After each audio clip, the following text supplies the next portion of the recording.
What's up, you drunk bastard? This is Ramshi Talks. And today on Ramshi Talks, we're talking about how I've been sober for 4 months. And before that, I was very drunk for 2 years and also did a bunch of drugs. And before that, I was also pretty drunk for another 2 years. And to be honest, I haven't been anywhere close to 4 months sober in over 10 years. I gotta say that I can't give medical advice, obviously.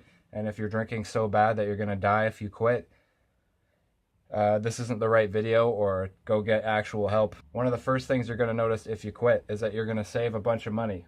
And although this might seem like a big deal, it's actually not, because if you really cared about money, you would have quit a long time ago. I did the math a lot and realized how many thousands of dollars I was spending a year on alcohol, and it never really made me want to quit. So if the money doesn't make you want to quit, then saving the money isn't really going to impress you that much either. But it is a nice little bonus. One of the most important things, though, that is going to happen, that's way more important than the money, is the clarity of mind that's going to hit you. Because however long you've been drinking for, you have been basically making yourself stupid for that long. And once the smartness comes back, it's pretty mind-blowing. Another thing that is extremely important and life-saving is that if you quit, you're going to be in control of what you say and what you do. And if you're not in control of what you say and what you do, what are you actually doing out here living your life? You're like a loose cannon. You're like a non-player character, man. You're not in control of yourself. It's ridiculous. I used to get into so many fights and say so many terrible things to people and do so much stupid shit and pass out with my balls hanging out among them. And now that doesn't happen anymore. It's amazing. I still end up saying horrible things to people, but now I really mean them. So if I have said something horrible to you in the past 4 months, go fuck yourself. And if it was before that, I sincerely apologize. Another thing that's great is that I have not puked in the past 4 months. My puking has gone down. It was about at this, boom, way down. If it was a graph, it would look something like that. You're going to be way more productive as well. Doesn't matter if you are a super productive drunk person. You're still going to be way more productive. There's no way on earth you can tell me that you're as productive as you could be if you're drunk all the time. You're not. Doesn't matter. You could be more productive than anybody else in the world and be drunk all the time. You're still not topping your potential. If you quit the drinking, you're going to probably become at least twice as productive. Maybe even 3 times. It's a big deal. You can do way more stuff and your quality of work improves. 4 drunk hours of work is equal to like 1 hour of sober work in a lot of cases. And this is a really important, really awesome thing about quitting. One question you got to ask yourself is, would you hire a drunk person to build your house? No, you wouldn't. But you have. Essentially, by drinking this much, you have hired a drunk person to do all these things for you. And you've paid them quite well, because I'm sure you spent thousands and thousands and thousands of dollars on alcohol. And when you quit and you kind of wake up, you feel like, you know, Bruce Banner waking up after being the Hulk and seeing all the rubble around him. And you realize that rubble is your life. And you realize that you woke up in a house built by a drunk person for a drunk person. And all the things that you thought were important as drunk aren't as important now. And your whole life is going to start to rub you wrong. And this might really bother you at first. And you have to be easy and gentle with yourself when you first quit, because you will be able to tackle those things, but maybe just focus on not drinking, because that depression can get you back in a drinking cycle pretty fast if you let it take over. There's a lot of reasons why people drink. People say it helps them with falling asleep. People say it helps them with pain. People say it helps them forget things from the past. People say, oh, my parents did it, I have to do it. I can honestly say drinking didn't help with any of my problems except for anxiety. Since I've quit, my anxiety has gone through the fucking roof. I basically feel like a 14-year-old kid walking around.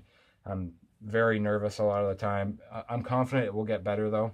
All the bad things about being drunk all the time get worse. And they get worse until they kill you. And all of the bad things about being sober, they get better. Quitting drinking isn't just about drinking soda water and being that guy who orders the tea. It's about climbing up the mountain of your own psyche and putting a flag on the top and saying, I fucking conquered this shit. It's about being courageous within your own self. It's about doing that like grown-up shit that people don't really do, you know? Taking care of yourself, sorting yourself out, taking a good look at your life.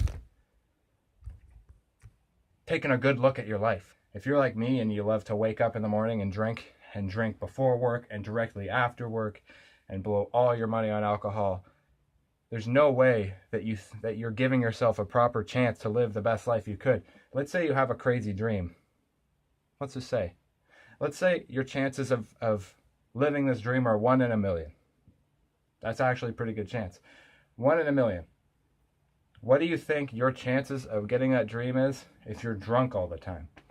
1 in a billion? Like, it's crazy to think that we sit around and complain about what life has done to us and choose to drink all the time to wash away the pain when that's the thing that's holding us back, is this alcohol. I remember sitting there thinking, what can I do to make my life better? And it would always be this glaring thing: stop drinking. And that would be always the thing I avoid. And you'll see that in all alcoholics. It is a problem. It's probably one of the biggest problems in your life. And we as alcoholics should get a handle on it so that we can be the best people we can be and be good to the people around us. Because what else are we living for? What else are we here to do? Are we here to get drunk? I don't think so. If you look at, there's people firing rockets into space, and we're down here, can't even control ourselves around this glass of rotting vegetable juice. Are you kidding me? Not for this guy. Not no more. I'm on the straight and narrow now, buddy. One thing you must watch out for is that your level of fun is going to go down. If you decide to quit, you're not going to have as much fun. Although there's a talk by Manly P. Hall that I really enjoy called Reclaim the Mind, where he talks about how a lot of fun is kind of like junk food.